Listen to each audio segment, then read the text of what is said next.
انسان زندگی میں جب جدوجہد کرتا ہے، کوشش کرتا ہے، وہ بہت سارے دنیاوی اسباب اختیار کرتا ہے۔ جتنی عقل اللہ نے دی ہوتی ہے اس عقل کا بھی وہ استعمال کرتا ہے، کوشش کرتا ہے کہ کچھ اچیو کر سکے زندگی میں، کچھ مقاصد کا حصول اسے میسر آئے۔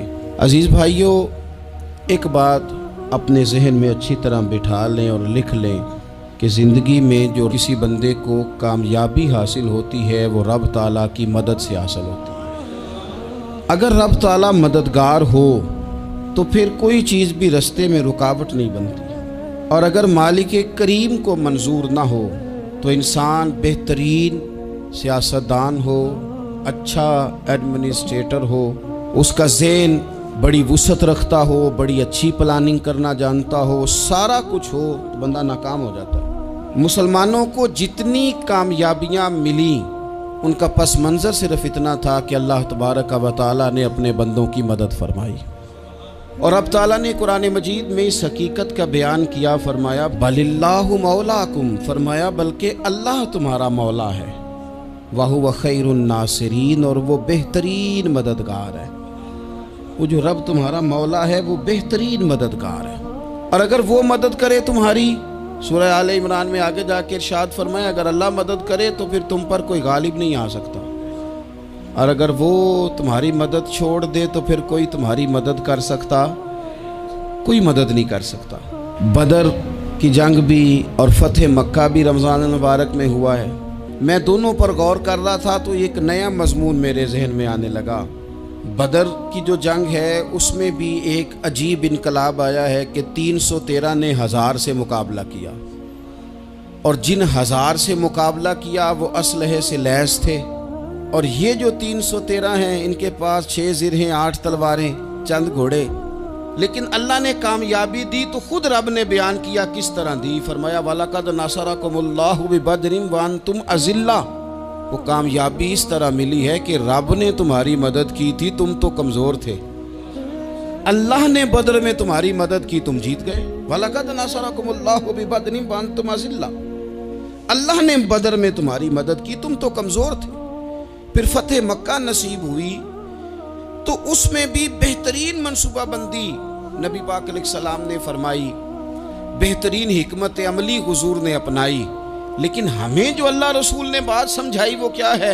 اذا جاء نصر اللہ والفتح، فرمایا جب اللہ کی مدد آئی اور فتح نصیب ہو گئی۔ یہ اللہ نے مدد فرمائی تمہاری، یہاں بھی فتح مکہ بھی اللہ کی مدد سے، جنگ بدر بھی اللہ کی مدد سے۔ وہ جو مدد ہے اللہ تعالیٰ کی، جب وہ ہم یہ کرتے ہیں کہ ہم اپنی ساری زندگی سیاست کی نظر کرتے ہیں، ہماری سیاست صرف ملک میں نہیں ہوتی، ہماری سیاست خاندان میں بھی ہوتی ہے، ہم گھر کے اندر بھی سیاست کرتے ہیں، ہم کسی خاص طریقے سے لوگوں کو اپنے پیچھے چلانا چاہتے ہیں، ہم ایک خاص اسلوب اختیار کرتے ہیں کہ لوگ ہمارے پیچھے چلیں۔ اس کا نقصان ہمیں یہ ہوتا ہے کہ سیاست جو ہوتی ہے یہ شطرنج کے ہیر پھیر کی طرح ہوتی ہے، تو اس کے راز بڑی جلدی کھلنے لگ جاتے ہیں، پتہ چل جاتا ہے کہ بندہ مخلص نہیں تھا، سیاست کر رہا تھا، طریقے سلیقے سے اس نے جوڑ کے رکھا ہوا تھا۔ ہم ہر جگہ سیاست کے بل بوتے پر چیزوں کو لے کے چلنا چاہتے ہیں، سیاستیں ناکام ہو جاتی ہیں، سیانے لوگ فیل ہو جاتے ہیں، بچتا صرف وہی ہے جس کے پیچھے رب تعالیٰ کی مدد شامل حال ہوتی ہے۔ اپنی زندگی کے اندر ہم جو کچھ بھی کر رہے ہیں، جس شعبے سے بھی ہمارا تعلق ہے، آج ہم نے اس بات پہ غور کرنا ہے کہ پہلے تو یہ غور کر لیں کہ جو کام ہم کر رہے ہیں کیا وہ کام ایسا ہے کہ اس میں اللہ کی مدد ہمیں ملے گی؟ اگر آپ کوئی معاذ اللہ ناجائز کام کر رہے ہیں، فعل حرام کا ارتکاب کر رہے ہیں، تو اس میں تو مدد الہی آئے گی نہیں۔ پہلے تو یہ دیکھیں جو کر رہے ہیں وہ کام مدد الہی والا ہے، اور اگر اللہ تعالیٰ کی مدد والا وہ کام ہے پھر اس پر غور کریں کہ کیا ہم نے مالک سے مدد کا سوال کیا ہے، ہمیں مدد میسر آ رہی ہے۔ وہ میں نے بزرگوں سے ایک بات سنی تھی، وہ بڑی یاد رہ گئی۔ وہ فرمایا کرتے تھے قابلیت بھی بڑی چیز ہے لیکن قبولیت سب سے بڑی چیز ہے۔ قابل ہونا بھی بڑی بات ہے لیکن زیادہ بڑی بات یہ ہے کہ اس کی بارگاہ میں قبول بھی ہے کہ نہیں۔ اپنی زندگی میں اللہ کی مدد کی طرف بڑھیں، مالک کی مدد کا حصول اختیار کرنے کی کوشش کریں، اللہ کے ساتھ اپنے آپ کو جوڑیں۔ اگر اللہ کی مدد نصیب ہو، یہ جو ہم جتنا ڈرتے رہتے ہیں، سہمے رہتے ہیں، پریشان رہتے ہیں کوئی کیا کر دے گا، ہمارے ہاں نا ہر شعبے میں معاذ اللہ ایک مافیا ہے، الا ماشاءاللہ۔ وہ مافیا کہتا ہے میرے ساتھ ملو گے تو میں چلنے دوں گا، ورنہ میں نہیں چلنے دوں گا، مارکیٹ میں آ ہی نہیں سکتا فلانا بندہ، چونکہ یہاں ہمارا قبضہ ہے۔ اور میرے بھائی پھر بہت سارے لوگ جن کی نیتیں اور ارادے بڑے اچھے ہوتے ہیں شروع میں، وہ بھی اس مافیا کا شکار ہو جاتے ہیں اور ان کے رنگ میں رنگ جاتے ہیں۔ یاد رکھنا، کسی شخص کی بلیک میلنگ کا کبھی شکار نہ ہونا، کبھی کسی کی میٹھی اور مسجع مکفہ باتوں کا شکار نہ ہونا۔ کوئی کیا کر سکتا ہے اگر اللہ مددگار ہو تو؟ جس کو رب کریم اٹھانا چاہے اسے کوئی گرا سکتا ہے؟ ہم یہ ڈرے ڈرے سہمے پریشان فیصلہ کرنے کی طاقت نہیں، مجھے چلنا چاہیے کہ نہیں، اٹھنا چاہیے کہ نہیں، کرنا چاہیے، اٹھ باندھ کمر کیوں ڈرتا ہے؟ پھر دیکھ خدا کیا کرتا ہے۔ حضرت عبداللہ ابن عباس فرماتے ہیں میرے نبی پاک علیہ السلام نے میری تربیت فرمائی، حضور نے میری تربیت فرمائی، اور محبوب پاک علیہ السلام نے فرمایا عبداللہ یاد رکھنا، یہ نوجوان دوست میری بات لکھ لیں، پریشان لوگ میری بات لکھ لیں، جن کے پاس قوت فیصلہ نہیں وہ اس بات کو لکھ لیں۔ حضرت عبداللہ ابن عباس فرماتے ہیں میرے نبی پاک علیہ السلام نے مجھ سے فرمایا تھا عبداللہ سن، اگر ساری دنیا مل کے تیرا کوئی نفع کرنا چاہے کر نہیں سکتی جب تک میرے رب کی رضا نہ ہو، اور فرمایا ساری دنیا مل کے تیرا کچھ بگاڑنا چاہے تو عبداللہ بگاڑ نہیں سکتی جب تک رب کریم کی حکمت کا تقاضا نہ ہو۔ لوگوں سے ڈرنا، لوگوں کی طرف دیکھنا، ماحول دیکھ کے اپنے راہ کا تعین کرنا، ہر بندے کے خیالات کے مطابق ڈھلنے کی کوشش کرنا، فلانا نہ ناراض ہو جائے، فلانا نہ ناراض ہو جائے، وہ جس نے ہونا ہو جائے، بس رب رسول ناراض نہ ہو۔ اپنی زندگی میں اپنے مالک کو مولا جان کے، بل اللہ مولاکم، اللہ تمہارا مولا ہے، وَهُوَ خَيْرُ النَّاصِرِينَ، وہ بہترین مددگار ہے۔ توجہ جب بھی کریں رب کی جانب کریں، اپنے دل کا قبلہ درست رکھیں، سوچوں کے زاویے سیدھے رکھیں۔ میرے بھائی مالک جب بندوبست کر دینا،